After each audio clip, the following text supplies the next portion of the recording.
বন্ধুরা, রুক্ষ শুষ্ক ফাটা ফাটা কালো কালো ঠোঁট দেখতে ভীষণই বিশ্রী লাগে, কিন্তু ঠোঁটের যত্নটা সঠিক সময়ে না নিলে পরে ঠোঁটটা এমনভাবে ফেটে যায়, সেখান থেকে রক্তপাত শুরু হয়। তখন কথা বলতে এবং খাবার খেতেও ভীষণই অসুবিধে হয়। এই সমস্যা পুরুষ বা মহিলা প্রত্যেকেরই হয়ে থাকে, তাই সকলেরই কিন্তু ঠোঁটের যত্নটা সঠিকভাবে নেওয়া বিশেষ দরকার। বাজার চলতি যে সমস্ত ক্রিম বা বাম ঠোঁটে লাগানোর জন্য পাওয়া যায়, সেগুলো লাগিয়েও কোনো রকম উপকার হয় না। তাই আজ আমি আপনাদেরকে 100% কার্যকারী 2টি স্টেপে ঠোঁটের যত্নটা বাড়িতে বসে করে দেখাবো। এইভাবে ভিডিওটি দেখার পর সঠিকভাবে যদি ঠোঁটের যত্নটা করতে পারেন, তাহলে দেখবেন সারা বছরই ফাটা ঠোঁট এবং কালো ঠোঁটের সমস্যাটা নিজেরাই মিটিয়ে নিতে পারবেন। আশা করব ভিডিওটি স্কিপ না করে সম্পূর্ণ দেখবেন। নমস্কার, সকলকে স্বাগত জানিয়ে আজকের ভিডিওটি স্টার্ট করছি।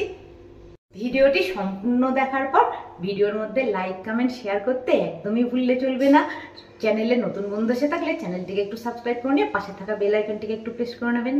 প্রথম স্টেপে ঠোঁটটাকে ভালো করে পরিষ্কার করে নিতে হবে। তার জন্য বাটির মধ্যে নিয়ে নিয়েছি কাঁচা দুধ আর নিয়ে নিয়েছি একটু তুলো। কাঁচা দুধের মধ্যে তুলোটাকে একটু ডুবিয়ে নিয়ে ঠোঁটটাকে খুব ভালো করে একটু মুছে নিতে হবে। ঠোঁটটাকে ভালো করে কাঁচা দুধ দিয়ে পরিষ্কার করে নেওয়ার পর একটা প্লেট নিয়ে নিয়েছি। প্লেটের মধ্যে দিয়ে দিচ্ছি অল্প পরিমাণ চিনি। চিনির দানাটা যদি মোটা হয়, সেক্ষেত্রে চিনিটাকে কিন্তু একটু গুঁড়ো করে নিতে হবে। এখন চিনির সঙ্গে মিশিয়ে দিচ্ছি 2-4 ফোঁটা লেবুর রস। চিনির মধ্যে রয়েছে গ্লাইকোলিক অ্যাসিড, লেবুর মধ্যে রয়েছে ভিটামিন সি, অ্যান্টিঅক্সিডেন্ট, যা ফাটা ঠোঁটের কালো ভাব দূর করতে সাহায্য করবে, ঠোঁটকে নরম করে তুলতে সাহায্য করবে। এবার 1 টুকরো অ্যালোভেরা জেল নিয়ে নিয়েছি। এই চিনি এবং লেবুর রসের মধ্যে অ্যালোভেরা জেলটাকে ভালো করে ডুবিয়ে নেওয়ার পর এইভাবে ঠোঁটটাকে একটু 2-3 মিনিট হালকা হাতে একটু ঘষে নিতে হবে। এইভাবে ঘষে নেওয়ার ফলে ঠোঁটে জমে থাকা মৃতকোষটা দূর হয়ে যাবে, ঠোঁটটা নরম হয়ে উঠবে।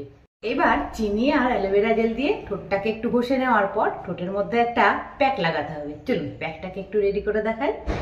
100% কার্যকারী রুক্ষ শুষ্ক কালো ফাটা ঠোঁটের যত্ন করার জন্য যে রেমেডিটি আজ ব্যবহার করব, তার জন্য এখানে নিয়ে নিতে হবে 1 চামচ পরিমাণ টক দই। টক দইয়ের মধ্যে থাকা vitamin C, lactic acid, antioxidant ত্বকের উপরের লেয়ারে জমে থাকা ময়লা দূর করে, ঠোঁটের রুক্ষতা শুষ্কতা দূর করে, ঠোঁটের কালো ভাব দূর করতে সাহায্য করবে। 1 চামচ টক দইয়ের সঙ্গে এখানে অ্যাড করে দিতে হবে 2 থেকে 3 পিঞ্চ মতন হলুদ। হলুদের মধ্যে থাকা অ্যান্টিফাঙ্গাল, অ্যান্টিমাইক্রোবিয়াল, অ্যান্টিসেপটিক গুণ ঠোঁটের কাটা ফাটা দূর করে, ঠোঁটের কালো ভাব দূর করে, ঠোঁটকে ধীরে ধীরে উজ্জ্বল গোলাপি করে তুলতে সাহায্য করবে। একই সঙ্গে অ্যাড করে দিতে হবে 1/2 চামচ পরিমাণ মধু। মধু প্রাকৃতিক ব্লিচিং রূপে কাজ করে ঠোঁটের ফাটা দূর করে, ঠোঁটে ময়েশ্চার প্রদান করে, ঠোঁটকে নরম এবং গোলাপি করে তুলতে সাহায্য করবে। 3টি উপকরণকে ভালো করে মিশিয়ে এইভাবে প্রথমে রেমেডিটিকে রেডি করে নিতে হবে। এখন প্যাকটা রেডি করে নিয়েছি। এইবার পরিষ্কার করে রাখা ঠোঁটের মধ্যে প্যাকটাকে খুব ভালো করে মোটা লেয়ারে লাগিয়ে দিতে হবে।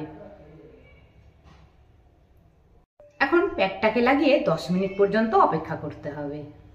10 মিনিট পর আবারও যে অ্যালোভেরার টুকরোটা প্রথমে ব্যবহার করেছিলাম, সেই অ্যালোভেরার টুকরোটাকে দিয়ে প্যাকটাকে ভালো করে একটু ঘষে নিতে হবে। 2-3 মিনিট এইভাবে ঘষে নেওয়ার পর এবার ঠোঁটটাকে ভালো করে ঠান্ডা জল দিয়ে ধুয়ে নিচ্ছি। ঠোঁটটাকে ভালো করে ঠান্ডা জল দিয়ে ধুয়ে একটু মুছে নিয়েছি। এবার হাতের মধ্যে নিয়ে নিচ্ছি অল্প পরিমাণ নারকেল তেল।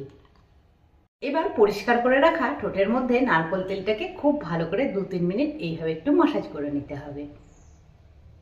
আশা করছি আজকের ভিডিওটি আপনাদের নিশ্চয়ই ভালো লেগেছে। বাড়িতে অবশ্যই একবার এইভাবে ঠোঁটের যত্নটা করে নেবেন। আশা করছি আজকের ভিডিওটি আপনাদের ভালো লেগেছে। সকলকে ধন্যবাদ জানিয়ে আজকের ভিডিওটি তাহলে এখানেই শেষ করছি। আবার দেখা হবে নেক্সট একদিন নতুন একটি ভিডিও নিয়ে। সকলে ভালো থাকবেন, সুস্থ থাকবেন, আমার সাথে থাকবেন। টাটা।